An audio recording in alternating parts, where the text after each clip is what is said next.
ફરી એક નવા વિડીયો સાથે, ખાસ કરીને ઉદય પ્રાકૃતિક ખેતીની અંદર ઉદય ખેડૂતની મિત્ર છે.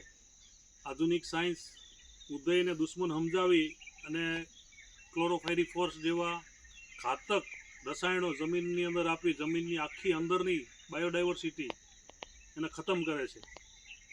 તો કેવી રીતે આ ફરી સમજાવું છું. ઉદયના વિડીયો અમે વારંવાર મૂકતા હોઈએ છીએ કે એક નેચરલ ફાર્મિંગની અંદર ઘણા બધા જીવોનું રોલ હોય છે. તો અમારા ખેતરની અંદર એટલો બધો કચરો હોય છે છેડાપાડા ઉપર. તો ઉદય મેં વારંવાર તો આપ લોકોને કહું છું કે ઉદય રહી એ લીલો ઘાસ કે લીલો કચરો નથી ખાતી. એ સૂકો જ કચરો એને વધારે પ્રિય હોય છે ને સૂકા કચરા ઉપર જ એટેક કરી અને ઉત્તમ પ્રકારની માટી બનાવતી હોય છે.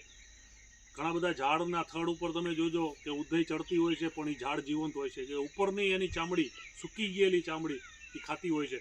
તો એક આ નવો ટાવર, આપણે એને ટાવર કહેશું, કે આ છેલ્લા 10 દિવસની અંદર આ ટાવર બનાવ્યો છે. નીચે નાના નાના ટાવર હતા. તો આ ટાવર ઉપરથી અમને એવું લાગે છે કે એ અત્યારે એનું બનાવવાનું કામ ચાલુ જ છે. તો ઉપર અહીંયા બદામની અંદર કોઈ સૂકા ટુકડા હોય કે એની ખબર નહીં, સૂકા પાન કે સૂકી ડાળી એને સુગંધ આવતી હોય તો હવે પ્રકૃતિનો વિષય છે. તો આ ધીમે ધીમે ટાવર ઉપર બનાવી અને એવું લાગે છે કે 4-5 દિવસની અંદર આ ડાળી સાથે એનું કંઈક કનેક્શન કરશે, એને પકડશે અને એની ડાળીને અંદર લઈ લેશે. જો એવું થશે તો પણ હું એક બીજો વિડીયો મૂકીશ. તો આ પ્રાકૃતિક ખેતીની અદ્ભુત વ્યવસ્થા કે આ અમારું આવા અસંખ્ય જીવ પ્રાકૃતિક ખેતીની અંદર હોય છે. તો ઉદય આખી એક અદ્ભુત વ્યવસ્થા પ્રકૃતિની છે. તમે જુઓ અત્યારે આ કામ ચાલુ જ છે.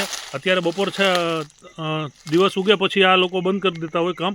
પણ આખી રાત, હવે રાત પડશે ને ઠંડી રાત, એટલે નીચેથી ભીની માટી ઉપર લઈ આવી અને આ ટાવરને આગળ એમનામાં બનાવી અને રોજ 4-5 ઇંચ જેટલો એ ટાવર ઊંચો કરી દે.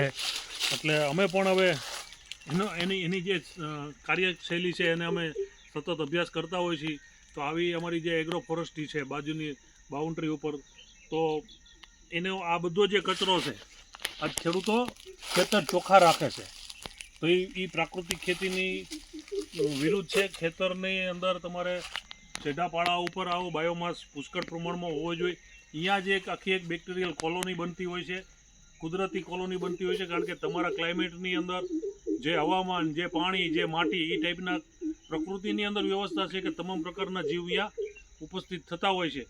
એ તો બહુ અઘરો અને ગહન વિષય છે, પણ અમે સતત આવું ઝીણું ઓબ્ઝર્વેશન કરતા હોઈએ છીએ. એટલે પ્રાકૃતિક ખેતીની અંદર આ બધા જ જીવનો ખૂબ સરસ રોલ હોય છે. અને અમે એ બધા તમામ જીવોની સાથે અમે પ્રાકૃતિક ખેતીને આજે 10 વર્ષ થયા.